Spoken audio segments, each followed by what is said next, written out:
कि विधायक जी हम तुमको विधायक बनाएंगे तो हमारे इलाके के लिए क्या करोगे। हर समाज ये पूछता है कि विधायक जी हम तुमको विधायक बनाएंगे तो तुम हमारे इलाकों में स्कूल खोलोगे कि नहीं खोलोगे, क्या तुम हमारी लड़ाई लड़ोगे कि नहीं लड़ोगे, क्या तुम विधानसभा में जाकर के हमारे लिए हमारे इलाकों के लिए विकास की बात करोगे कि नहीं करोगे। हमने कभी ये सवाल नहीं किया, हमने तो सिर्फ एक सवाल किया, क्या तुम बीजेपी को हरा लोगे।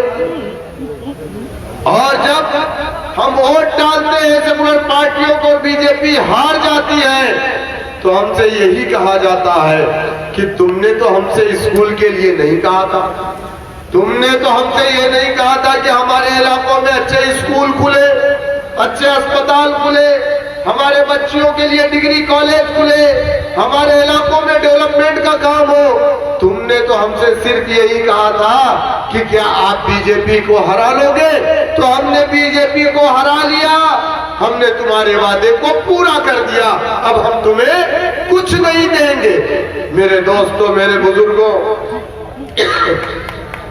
हम कब तक ये करते रहेंगे, हम कब तक ये करते रहेंगे। बीजेपी इक़्तिदार में आती है तब भी जुल्म हमारे ऊपर, समाजवादी इक़्तिदार में आती है तब भी जुल्म हमारे ऊपर।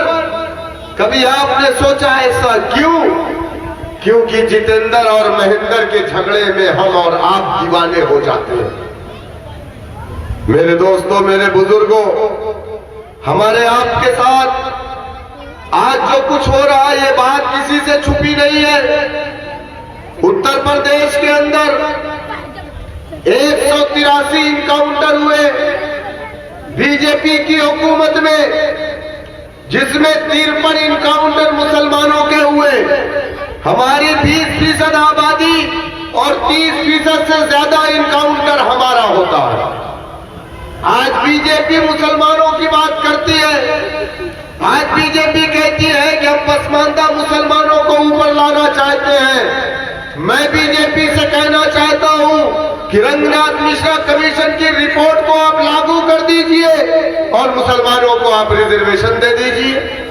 एक तरफ बीजेपी कहती है कि हम पसमानदा मुसलमानों को ऊपर लाएंगे, दूसरी तरफ बीजेपी के होम मिनिस्टर अमित शाह जाकर के तेलंगाना में 3 दिन पहले तकरीर करते हैं कि अगर तेलंगाना में हमारी पूर्ण बहुमत की सरकार बनेगी तो जो 4% मुसलमानों को रिजर्वेशन मिलता है, पसमानदा मुसलमानों का वो रिजर्वेशन हम देना बंद कर देंगे।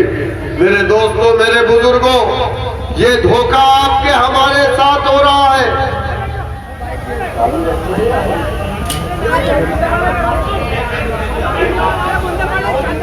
मेरे दोस्तों, मेरे बुजुर्गों, ये धोखा हमारे साथ हो रहा है। आप इस बात को समझो।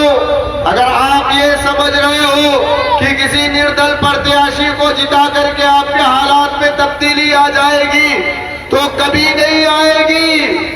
जिसका कोई दल नहीं, उसका कोई बल नहीं। किसी समाज की पहचान अगर किसी से होती है तो उसके परचम से होती है, उसके नेता से होती है, उसके सियासी प्लेटफॉर्म से होती है। मेरे दोस्तों, मेरे बुजुर्गों, इसी प्रदेश के अंदर, मेरे दोस्तों, मेरे बुजुर्गों, इसी प्रदेश के अंदर आपको याद होगा, इस प्रदेश में बसने वाला हमारा दलित समाज जो पिछड़ा था, जिनके बच्चों को इंसान नहीं समझा जाता था, जिनके बच्चों को स्कूल में एडमिशन नहीं मिलता था, जिनके लोगों को ठाकुर और ब्राह्मण अपने दरवाजे पर चप्पल पहनकर नहीं आने देते थे, उनको अपने दरवाजों पर नहीं बैठने देते थे, उनको स्कूल में एडमिशन नहीं मिलता था, उनके लोगों के साथ नाइंसाफियां होती थी, उनके इंसाफ नहीं मिलता था, उनके लोगों की बच्चियों की इज्जतें लूट ली जाती थी, उनकी FIR दर्ज नहीं होती थी। उन्हें इंसाफ कैसे मिला? कैसे मिला?